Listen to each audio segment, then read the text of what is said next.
പഴയ നിയമം. ഉൽപ്പത്തി പുസ്തകം. അധ്യായം 12. അബ്രാമിനെ വിളിക്കുന്നു. കർത്താവ് അബ്രാമിനോട് അരുളി ചെയ്തു, നിന്റെ ദേശത്തെയും ബന്ധുക്കളെയും പിതൃഭവനത്തെയും വിട്ട് ഞാൻ കാണിച്ചു തരുന്ന നാട്ടിലേക്ക് പോകുക. ഞാൻ നിന്നെ വലിയൊരു ജനതയാക്കും. നിന്നെ ഞാൻ അനുഗ്രഹിക്കും. നിന്റെ പേര് ഞാൻ മഹത്വമാക്കും. അങ്ങനെ നീ ഒരു അനുഗ്രഹമായിരിക്കും. നിന്നെ അനുഗ്രഹിക്കുന്നവരെ ഞാൻ അനുഗ്രഹിക്കും. നിന്നെ ശപിക്കുന്നവരെ ഞാൻ ശപിക്കും. നിന്നിലൂടെ ഭൂമുഖത്തെ വംശങ്ങളെല്ലാം അനുഗ്രഹീതമാകും. കർത്താവ് കൽപ്പിച്ചതനുസരിച്ച് അബ്രഹാം പുറപ്പെട്ടു. ലോത്തും അവന്റെ കൂടെ തിരിച്ചു. ഹാരാൻ ദേശത്തോട് വിട പറഞ്ഞപ്പോൾ അബ്രാമിന് 75 വയസ്സ് പ്രായമായിരുന്നു. അബ്രാം ഭാര്യ സാറായെയും സഹോദരപുത്രൻ ലോത്തിനെയും കൂടെ കൊണ്ടുപോയി. ഹാരാനിൽ തങ്ങൾ നേടിയ സമ്പത്തും ആളുകളുമായി അവൻ കാനാൻ ദേശത്തേക്ക് പുറപ്പെട്ട് അവിടെ എത്തിച്ചേർന്നു.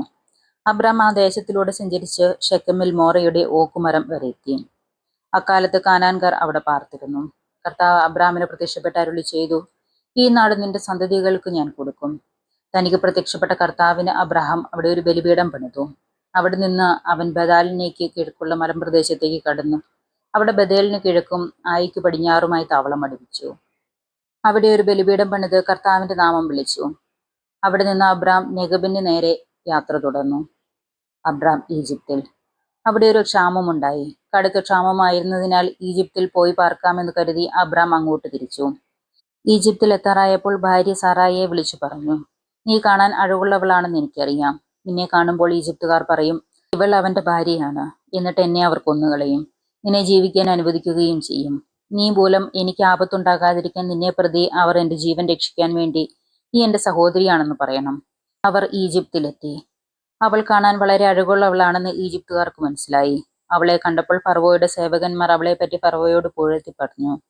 അവൾ ഫറവോയുടെ കൊട്ടാരത്തിലേക്ക് ആനയിക്കപ്പെട്ടു. ഫറവോ അവളെ പ്രതി അബ്രാഹാമിനോട് നന്നായി പെരുമാറി. അവൻ ആടുകൾ, കാളകൾ, കഴുതുകൾ, ഒട്ടകങ്ങൾ, വേലക്കാർ, വേലക്കാരികൾ എന്നിവ ലഭിച്ചു. പക്ഷേ അബ്രാമിന്റെ ഭാര്യ സാറായിയെ പ്രതി കർത്താവ് ഫറവോയോടും കുടുംബത്തെയും മഹാമാരികളാൽ പീഡിപ്പിച്ചു. തന്മൂലം ഫറവോ അബ്രാമിനെ വിളിച്ചു ചോദിച്ചു, നീ ചെയ്തത് എന്താണ്? അവൾ നിന്റെ ഭാര്യയാണെന്ന് എന്നോട് പറയാതിരുന്നത് എന്തുകൊണ്ട്? അവൾ സഹോദരിയാണെന്ന് നീ പറഞ്ഞതെന്തിന്? അതുകൊണ്ടല്ലേ ഞാൻ അവളെ ഭാര്യയായി സ്വീകരിച്ചത്. ഇതാ നിന്റെ ഭാര്യ, അവളെയും കൊണ്ട് സ്ഥലം വിടുക.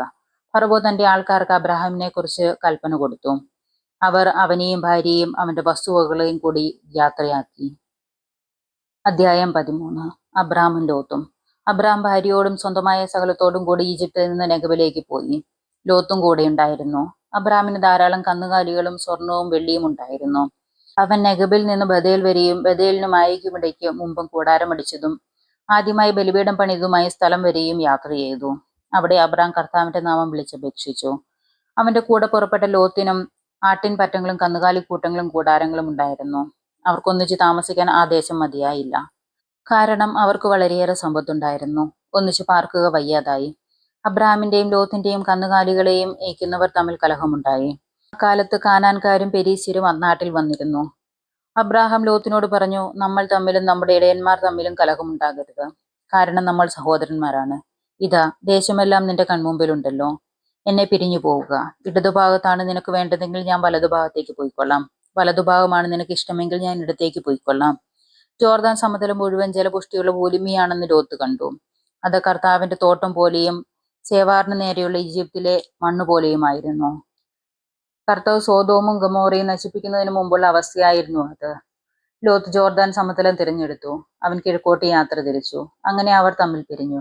അബ്രാം കാനാൻ ദേശത്ത് താമസമാക്കി. ലോത്ത് സമതലത്തിലെ നഗരങ്ങളിലും വസിച്ചു. അവൻ സോദോമിനടുത്ത് കൂടാരമടിച്ചു. സോദോമിലെ ആളുകൾ ദുഷ്ടന്മാരും കർത്താവിന്റെ മുമ്പിൽ മഹാപാപികളുമായിരുന്നു. അബ്രാം ലോത്തിൽ നിന്ന് വേർപെട്ടതിനു ശേഷം കർത്താവ് അബ്രാമിനോട് പറഞ്ഞു, നീ തല ഉയർത്തി കിഴക്കോട്ടും പടിഞ്ഞാറോട്ടും തെക്കോട്ടും വടക്കോട്ടും നോക്കുക. നീ കാണുന്ന പ്രദേശമെല്ലാം നിനക്കും നിന്റെ സന്താന പരമ്പരകൾക്കും എന്നേക്കുമായി ഞാൻ തരും.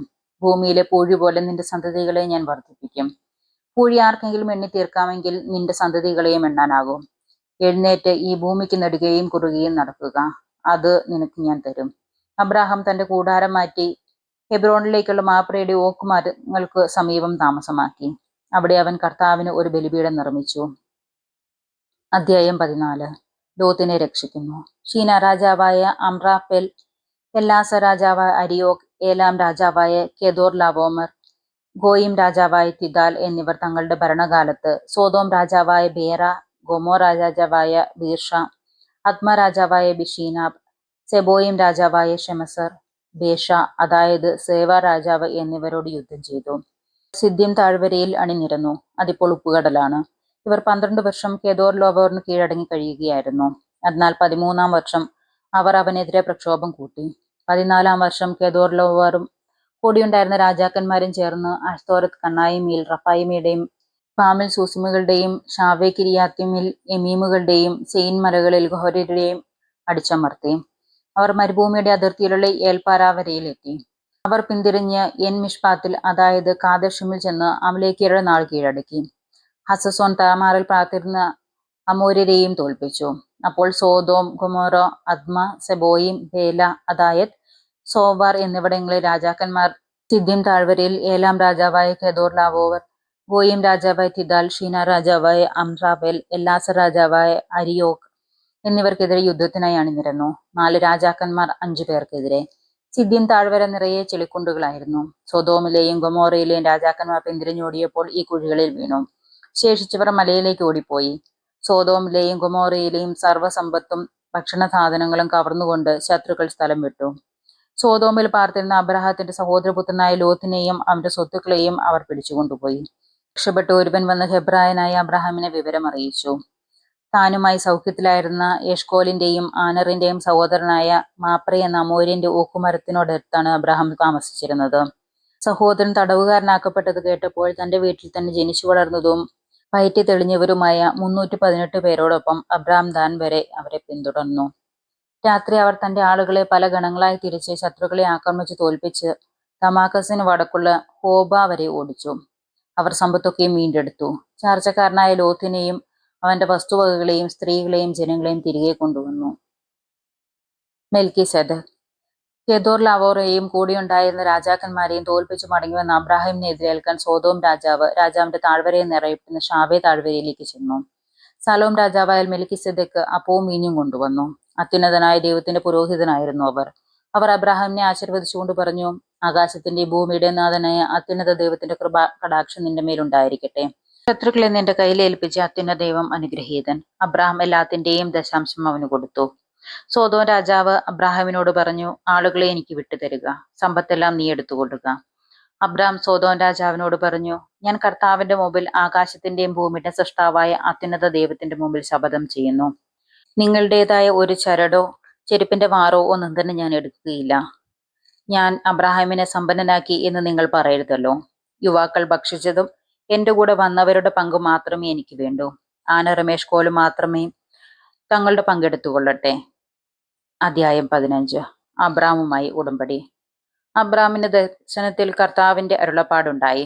അബ്രാം, ഭയപ്പെടേണ്ട, ഞാൻ നിനക്ക് പരിചയമാണ്. നിന്റെ പ്രതിഫലം വളരെ വലുതായിരിക്കും. അബ്രാം ചോദിച്ചു, കർത്താവായ ദൈവമേ, സന്താനങ്ങളില്ലാത്ത എനിക്ക് എന്ത് പ്രതിഫലമാണ് ലഭിക്കുക?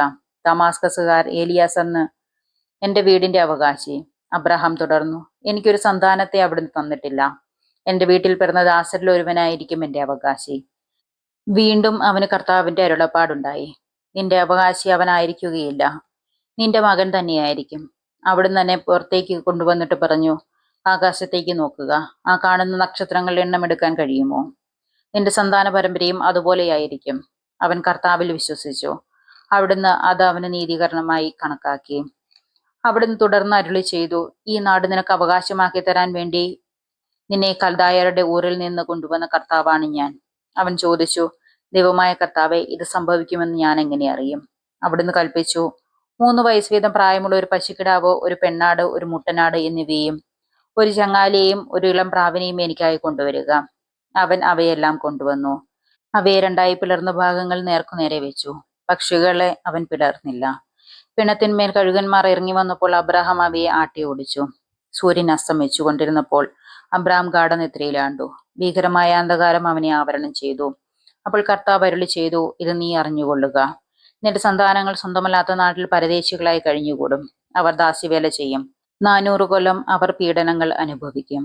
എന്നാൽ അവരെ അടിമപ്പെടുത്തുന്ന രാജ്യത്തെ ഞാൻ കുറ്റം വിധിക്കും. അതിനുശേഷം ധാരാളം സമ്പത്തുമായി അവർ പുറത്തുവരും. നീ സമാധാനത്തോടെ നിന്റെ പിതാക്കന്മാരോട് ചേരും. വാർദ്ധക്യ പരിപൂർത്തിയിൽ നീ സംസ്കരിക്കപ്പെടും. 4ാം തലമുറയിൽ അവർ ഇങ്ങോട്ട് തിരിച്ചു പോരും. എന്തെന്നാൽ അമോര്യരുടെ ദുഷ്ടത ഇനിയും പൂർത്തിയായിട്ടില്ല. സൂര്യൻ അസ്തമിച്ച് അന്ധകാരം വ്യാപിച്ചപ്പോൾ പുകയുന്ന ഒരു തീച്ചുള കാണാറായി. ജ്വലിക്കുന്ന ഒരു തീനാളം പിളർന്നിട്ടിരുന്ന കഷ്ണങ്ങളുടെ നടുവിലൂടെ കടന്നുപോയി. അന്ന് കർത്താവ് അബ്രാഹിമിനോട് ഒരു ഉടമ്പടി ചെയ്തു. നിന്റെ സന്താന പരമ്പരയ്ക്ക് ഈ നാട് ഞാൻ തന്നിരിക്കുന്നു. ഈജിപ്ത് നദി മുതൽ മഹാനദിയായ യൂഫ്രട്ടീസ് വരെയുള്ള സ്ഥലങ്ങൾ, കേനിയർ, കെനീസിയർ, കദ്മോനിയർ, ഹിത്യർ, പെരിസിയർ, റഫായിം, അമോര്യർ, കാനാനിയർ, ഗിർഗാഗിയർ, ജബൂസിയർ എന്നിവരുടെ പ്രദേശമായിരിക്കും ഞാൻ നിങ്ങൾക്ക് തന്നിരിക്കുന്നു. ദിവസവും 10 മിനിറ്റ് ബൈബിൾ ശ്രവിക്കാനായി എന്നോടൊപ്പം കൂടുക.